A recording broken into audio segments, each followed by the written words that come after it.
안녕하세요. 50대 중반 나이에 이혼을 준비 중인 사람입니다. 열길 물속은 알아도 사람 속은 모른다더니 20년 넘게 부부로 살 비비고 지낸 남편을 이렇게도 모르고 살았을까 싶은 생각이 드는 요즘입니다. 이 일을 알게 되고 이혼까지 준비하는 과정이 8개월이 넘어가고 있는데요. 이젠 너무 지치고 기운이 빠져서 남편을 미워할 힘조차 없는 것 같네요. 그냥 그 인간 얼굴 안 보고 어디 조용한 데서 살고 싶다는 생각밖에 안 듭니다. 시간이 지나면 조금 괜찮아질 줄 알았더니 바람피고 온 인간 낯짝을 보면 그날 사건이 그대로 다 떠올라서 그대로는 못 살겠더군요. 심지어 자기가 저지른 일은 입 밖에도 못 꺼내게 하면서 피하기만 하는 사람을 보고 있으니 제대로 된 사과 한 번을 못 받고 살다간 제 명예 못 살겠다는 생각이 들었습니다. 이혼을 준비하며 보니 제 남편은 여태 제가 알던 사람과는 정딴판인 인간이더라고요. 미안하단 말도 없이 되려 더 뻔뻔하게 큰 소리를 떵떵 치니 말이죠. 자기가 난처한 순간이 오면 이 인간이 더 낯짝을 두껍게 행동을 하는데 그 모습을 보면 속에 불이 나는 것 같았죠. 결국 그렇게 이혼까지 결심을 하게 된 거죠. 진심으로 미안하단 말 한마디만 했더라도 이 지경까지 되진 않았을 것 같아요. 1년 전 남편은 직장에서 퇴직 결정을 자기 스스로 했습니다. 솔직히면 연은 더 다닐 수도 있었는데 드라마에서 보는 것처럼 그렇게 오래 몸담은 회사도 인간 다 써먹고 버릴 시점이 되니 아주 대놓고 눈치를 주는 것 같더라고요. 사업 기획으로 잘 나가는 팀에 있던 사람을 이상한 전선팀으로 보내서 관리 정도만 시켰던 것도 나가라는 신호였겠지만 그땐 준비가 안 돼 있던 터라 남편은 버틸 수밖에 없었죠. 그렇게 도살장 끌려가는 소처럼 출퇴근을 반복하니 맨정신에 집을 들어온 모습을 보기가 힘들 정도였어요. 그렇게 힘들어하는 남편을 보고도 전업주부인 제가 할 수 있는 말이 아무것도 없더라고요. 그럴 때 저라도 일하고 있었으면 조금 더 다른 선택을 하게 됐을 텐데 그저 말없이 지켜볼 수밖에 없었죠. 심지어 술 먹고 오는 남편 바가지 긁는 것도 더 스트레스가 될까봐 잔소리 한 번을 안 하고 조용히 남편이 돌아오기만을 기다렸죠. 나 같은 놈은 빨리 죽어야 되는데 여보 그런 말을 왜 해? 젊은 것들이 그러더라. 늙은 것들 싹 잡아서 한 달에 죽었으면 좋겠다고 내가 버티니까 승진이 안 된대. 당신 많이 힘들면 정리해. 그만두면 당장 어떨 건데 방법 있어? 다른 방법이라도 생각해보자고. 그 회사 아니면 우리 죽는 것도 아니잖아. 그런 소리 하는 사람 무시해. 당신이 한번 해봐. 그렇게 무시할 수 있으면. 그 뒤로부터 남편은 더 힘겨워하는 게 눈에 보이더군요. 어쩐지 저에게도 정 떨어졌다는 느낌이 들었는지 자꾸 피하는 게 느껴지더라고요. 당신 언제 들어와? 저녁 해놨는데 빨리 와서 먹지. 나한테 신경 쓰지 마. 날로 예민해지는 게 느껴졌어요. 이러다간 회사도 집도 남편이 마음 붙일 때 하나 없이 살 것만 같더라고요. 어떻게든 남편이 회사에서 정리하고 나올 수 있도록 저도 방법을 궁리하게 됐죠. 그러다가 편의점을 운영하던 친구 부부가 이웃점을 차리게 됐다는 이야기를 듣게 됐고 친구를 찾아가 상담을 하게 됐어요. 남편에게 대책 없이 제안을 하는 것보단 뭐라도 제가 알아보고 말하는 게 좋겠다고 생각을 했죠. 그렇게 친구 부부를 만났고 한참 이야기를 하다 보니 남편과 제가 돌아가면서 편의점을 지키는 방안으로 하면 수익은 충분히 낼 수 있다면서 괜찮을 거라고 하더군요. 두 사람의 조언은 아르바이트 없이 저희 둘이서 관리를 잘하면 될 거라고 했어요. 매일 지키는 일이 피곤하긴 해도 인력비를 줄이면 돈 나가는 부분이 적어서 괜찮다고요. 전 그 얘기를 듣고 앞으로 뭐라도 해보자고 제안했죠. 또 술에 취해서 들어온 남편은 몸도 가누지 못한 채 누워서 성의 없이 미쳤네 이제. 여보 회사 퇴사해. 우리 같이 뭐라도 해보자고. 진지하게 들어봐. 옆동 사는 내 친구 있잖아 편의점 하나 차렸는데 잘 돼서 벌써 2호점 준비 중이야. 노하우도 잘 알려주고 할 사람이 있으니까 한번 해보자고. 집에서만 있었는데 뭘 안다고 그거래. 당신 괴롭다니까 방법 찾아서 온 거잖아. 나도 지쳐. 그렇게 저는 다시 심기일전해서 뭐라도 해보고 싶었는데 평생 회사 생활만 한 남편은 의외로 저보다 더 겁이 많더라고요. 모은 돈을 한순간에 잃기라도 할까봐 사업에 대한 두려움이 많은 것 같았죠. 그런데 회사에서 지방으로 마지막 관령을 내는 시점이 오고야 말았고 결국 남편은 퇴사하고 나와 제 의견을 따라 편의점을 시작해보기로 했습니다. 아마 우리 둘이서 머리 맞대고 했더라면 못했을 수도 있지만 친구가 자기 일처럼 창업 시작부터 모든 걸 도와줘서 덕분에 좋은 위치에 편의점 운영을 시작해볼 수 있게 되었죠. 퇴직금으로 무리해서 일을 벌이기보단 차근차근 해볼 수 있는 일이었으니까 10병 정도밖에 안 되는 작은 규모였어도 우리의 일이라 생각하니 가슴이 벅차더라고요. 남편도 걱정했던 것보다 훨씬 더 긍정적이고 적극적으로 본인의 일이라 생각하며 하더라고요. 혼자서 10시간 이상을 지키고 서 있는데 너무 무리하는 것 같아서 제가 더 돕겠다고 했는데 혼자서도 충분히 괜찮다면서 파악할 동안만큼은 한번 다 해보겠다고 하더라고요. 그래도 남편이 전과 같은 스트레스 없이 주인이 되니 더 책임감을 갖고 해내는 것 같아서 저도 남편만 오면 덜컹하고 내려앉던 마음이 조금씩 안정감을 찾는 것 같았죠. 모든 것이 안정기에 접어들 즈음 남편이 아르바이트를 구하고 싶다고 하더라고요. 친구가 해줬던 친구도 그렇고 초기부터 인력비를 쓰다 보면 수익이 나기 전부터 힘들 수 있다고 해서 남편에게도 조금 더 해보길 권유했죠. 그런데 남편은 여보 내가 이날까지 일한 걸 생각해봐. 나도 조금은 쉬고 싶다고. 우리도 이제 여유가 져도 될 것 같은데. 그래도 초반부터 아르바이트 쓰기 시작하면 나가는 돈 만만치 않을 거야. 그리고 믿을 만한 사람인지 확인도 어렵고 나는 불안한데 당신이 계속했으면 좋겠어. 내가 구해볼게. 그런데 남편이 샤워를 하다가 쓰러지는 일이 생기게 됐고 힘들다는 말이 그냥 한 소리인 줄 알았는데 정말 무리가 온 것 같아서 저도 이렇게 건강해지느니 사람 쓰는 게 더 낫겠다 싶은 결정을 했습니다. 그리고 아르바이트를 구하겠다던 남편은 좋은 사람을 만났다고 하더라고요. 누군지 궁금해서 남편에게 저도 한번 보겠다고 했더니 나이는 조금 있는 여자분이야. 몇 살인데 40대? 아니 당신하고 2살 차이 나던데. 그렇게 나이 많은 사람을 써.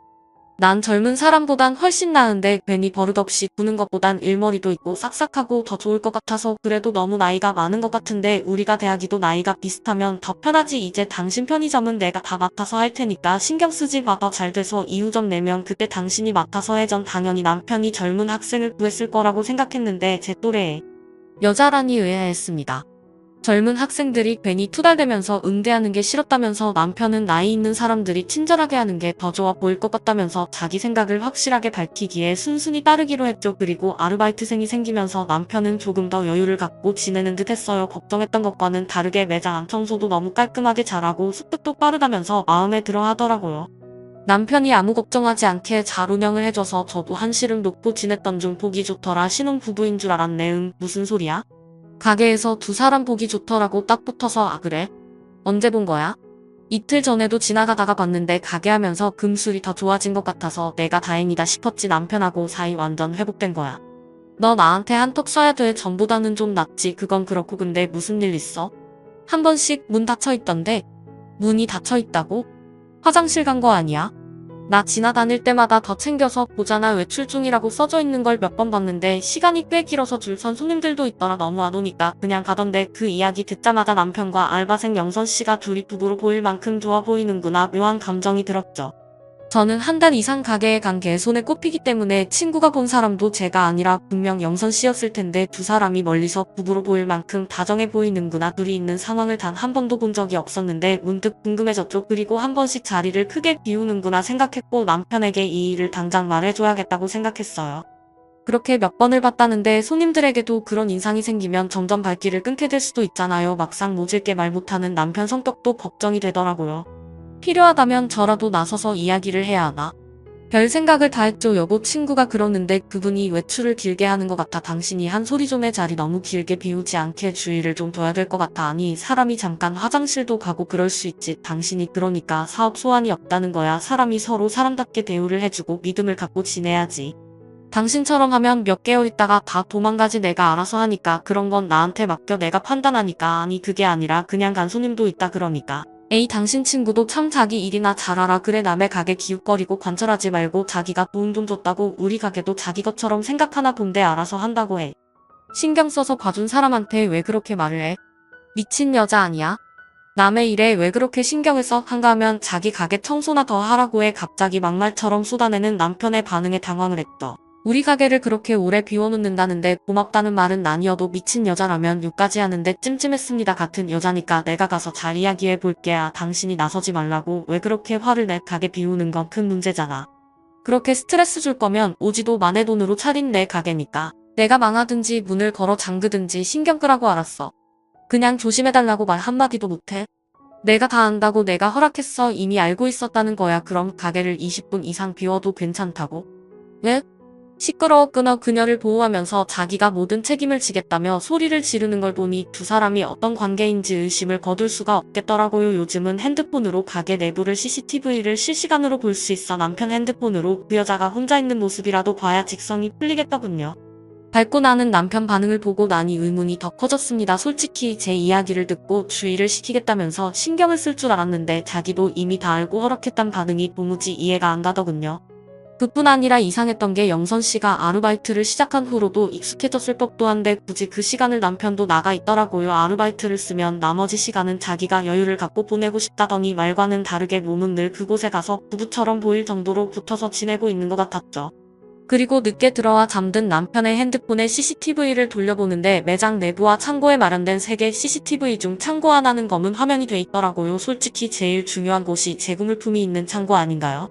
그 안에서 뭔가 갖고 나간다고 해도 모를 정도인데 그 중요한 곳을 꺼놓고 지냈는지 의심이 자꾸 더해져갔죠. 또 이 일을 남편에게 물었다가는 더 예민하게 나올 게 분명해서 전 업체에 전화를 걸었습니다. 그리고 거기서 돌아온 답은 사장님께서 신청해서 그쪽은 끊었어요 라는 답변이었죠. 이쯤 되니 남편과 영선 씨 사이를 의심하지 않고 넘길 수 없겠더라고요.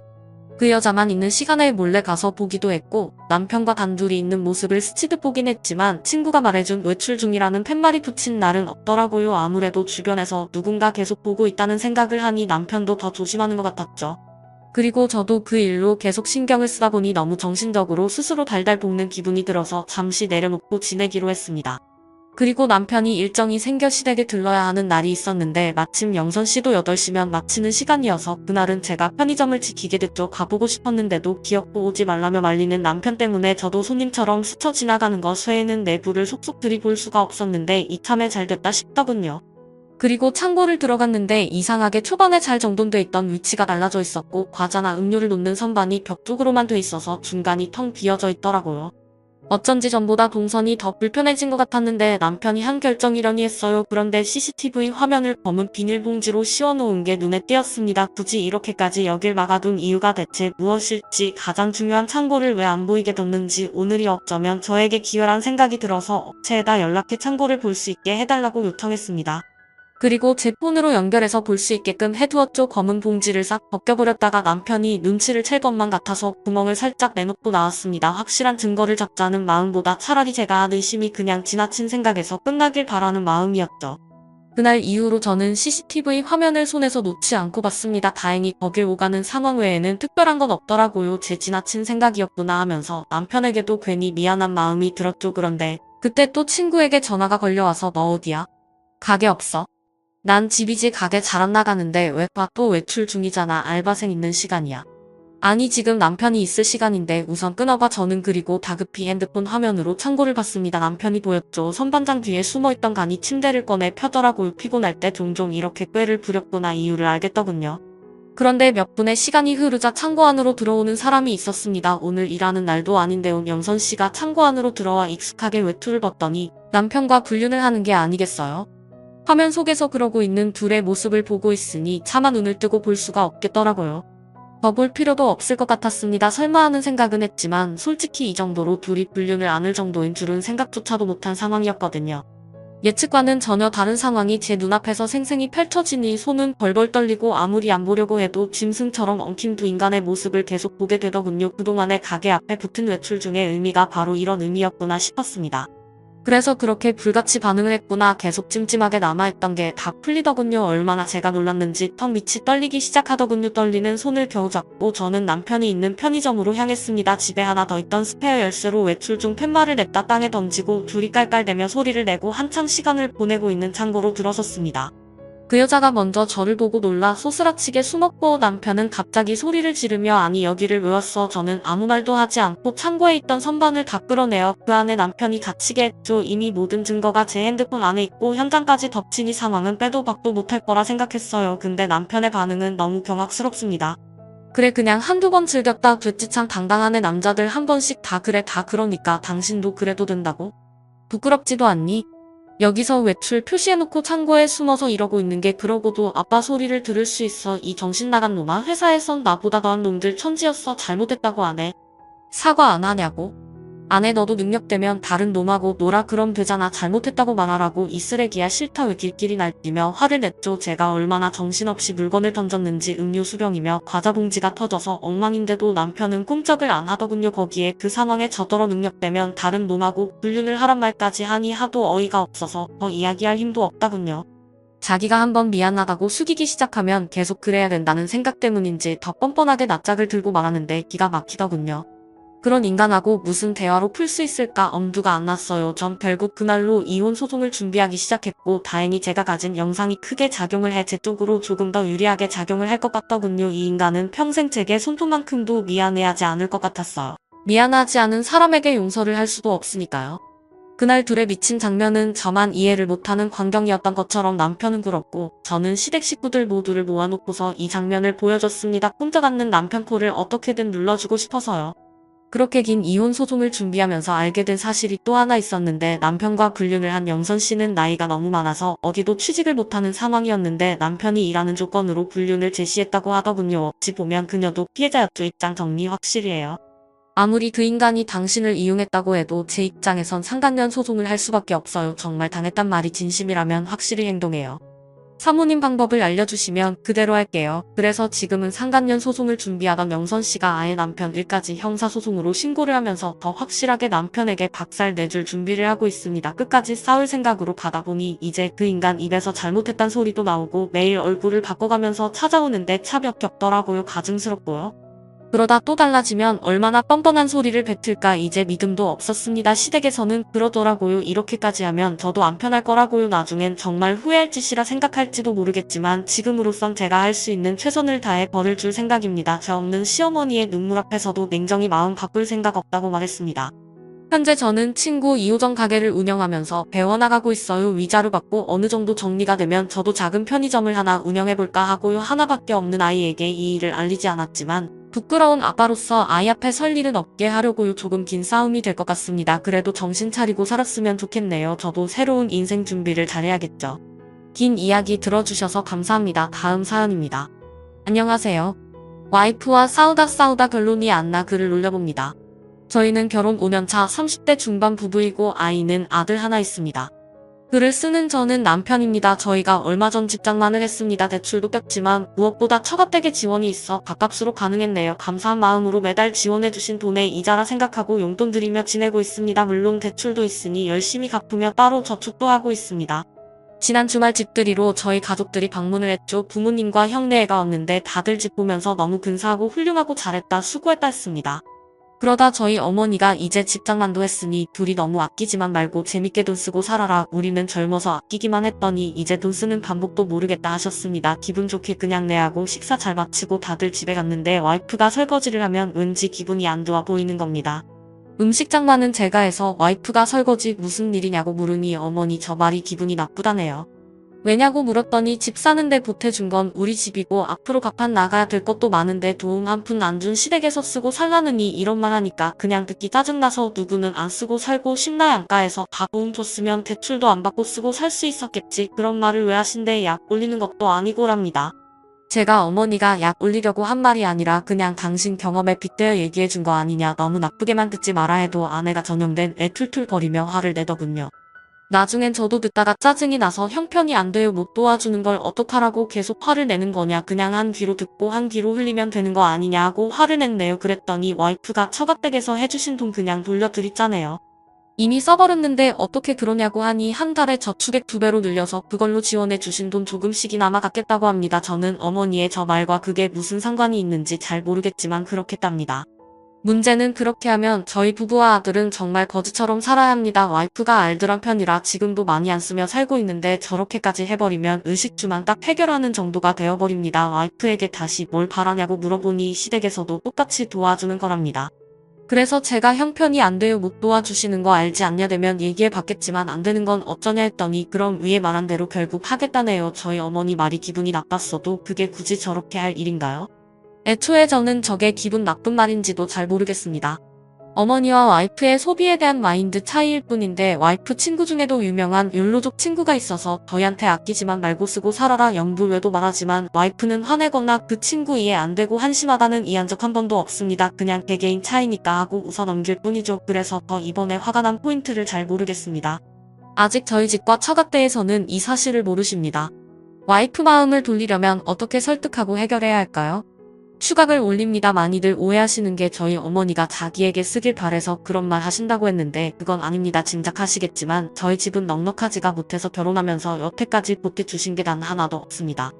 처가에서도 결혼할 때 보태주시려다가 와이프랑 제가 둘만의 힘으로 하겠다고 해서 일절받지 않았었습니다. 그러다 이번에 집 장만하면서 도와주시게 되었고요. 한사코 사양했으나 와이프가 외동딸이라 편히 잘 살길 바라셔서 그런지 귀엽고 도와주셨고 너무 감사하게 생각합니다. 제 돈이라 생각한 적도 없고 당연하겠지만 집 명예도 와이프입니다.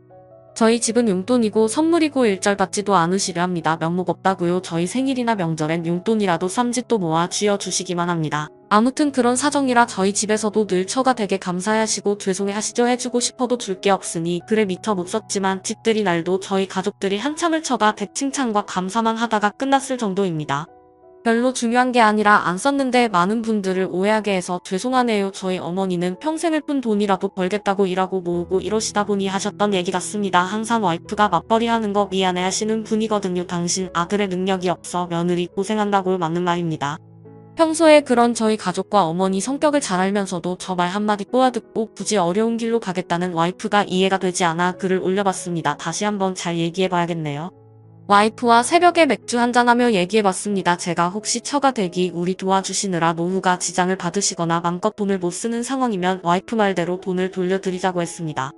와이프 말로는 처가 댁은 아파트도 몇 채 땅도 많이 가지고 계신 부동산 자산 가셔서 저희 도와주신 거 정도는 크게 부담되지 않으신다고 합니다. 저도 여유 있으신 것만 알고 이 정도로 많이 갖고 계신지는 몰랐네요.